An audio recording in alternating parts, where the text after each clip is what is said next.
22 letters alphabet in Syriac-Aramaic version.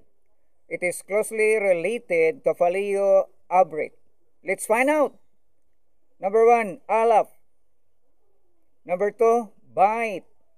Number 3, Gamal. Number 4, Dalat. Number 5, Hay. Number 6, Owa. Number 7, Sayin. Number 8, Chat. Number 9, Thait. Number 10, Yad. Number 11, Kaf. Number 12, Lamad. Number 13, Mayim. Number 14, Nan. Number 15, Samak. Number 16, Ayin. Number 17, Pa. Number 18, Chad. Number 19, Kof. Number 20, Rush. Number 21, Shan. And number 22 is 2, Sila.